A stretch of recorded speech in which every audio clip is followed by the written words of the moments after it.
Alors, bonjour et bienvenue dans cette suite de vidéos consacrée à cette application de gestion de scolarité en utilisant Laravel 9 combiné à LiveWire, où d'où on est parti de zéro pour arriver à ce niveau. Donc là, on va dire qu'on est un peu avancé, donc que je trouve le bon écran affiché. Là, on va dire qu'on est un peu avancé et dans l'épisode précédent, on s'était attaqué au module des parents qui permettait d'inscrire des parents et d'envoyer des mails à ses parents une fois qu'on les ajoutait dans notre projet. Alors, là, on peut dire qu'on est bel et bien avancé. Donc ici, on va essayer de déterminer les premiers bugs essentiels. Là, par exemple, on va venir au niveau des niveaux et on voit que là, ici, on récupère tous les niveaux. Ok, là, on récupère tous les niveaux, on est d'accord. Là, on a le niveau et le montant de la scolarité. Alors, si je vais là, au niveau des années scolaires, et si je sélectionne une autre année scolaire, c'est-à-dire là, c'est 2022-2023 qui est actuellement actif. Si je vais aller que je change et que j'active l'année scolaire 2023-2024, donc là, j'active 2023-2024. Normalement, on doit avoir ici une erreur, mais cette fois, si je quitte l'erreur et je rafraîchis,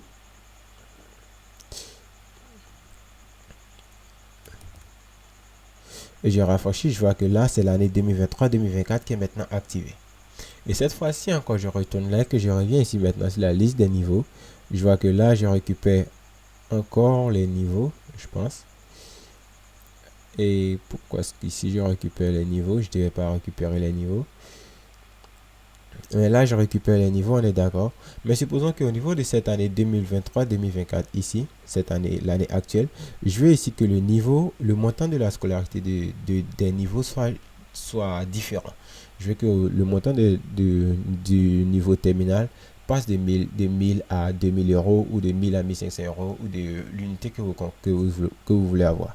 Donc, si je fais ça, en procédant ici, ça va poser problème parce que là, si je viens ici et que je modifie, si je modifie ici les 1000 et que j'ai déjà plusieurs années scolaires qui sont déjà en arrière, c'est-à-dire que là, j'ai l'année scolaire 2014, 2015, 2013, 2017 jusqu'à 2024. Et si je modifie ici cette année scolaire, alors elle va mettre à jour toute la table, toute la colonne, toute la section montant de scolarité. Et pourquoi est-ce qu'elle va mettre à jour toute la section montant de scolarité? Parce qu'au niveau de la base des données, donc là, je vais ouvrir ma base de données pour que vous puissiez un peu voir ici la problématique.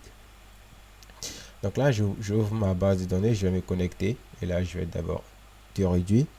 Et ici, je vais aller dans la section scolarité. Donc là, je l'appelais level plutôt, dans la section level. Et ici, on voit que là, j'ai figé le montant de la scolarité directement à ce niveau-là. Donc, si ici, au niveau ici des paiements, donc là, on va revenir ici des paiements. Donc, au niveau ici de la table paiement, on voit que là, on prend ici l'idée de la scolarité, l'idée de la classe. Donc, en utilisant l'idée de la classe, on récupère l'idée du niveau. Alors que la scolarité concerne une année bien précise.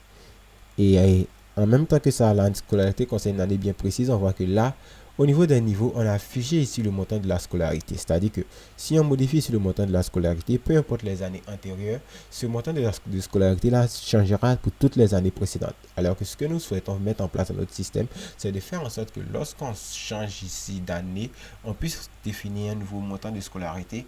Et si jamais on est dans les 10 ans plus tard, on peut savoir quel montant avait été défini lorsqu'on était 5 ans plus tard. Quel montant avait été défini pour un niveau 5 ans plus tard.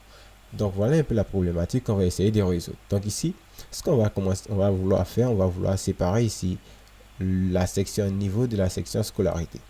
Pour que plus tard, si on se retrouve dans une année différente, on puisse inscrire un montant de scolarité qui changera en fonction de l'année. Donc c'est cette partie-là qu'on va vouloir gérer d'abord. Donc là, on va entamer le chapitre des correctifs des bugs de notre application. Et là, on commence sur cette section.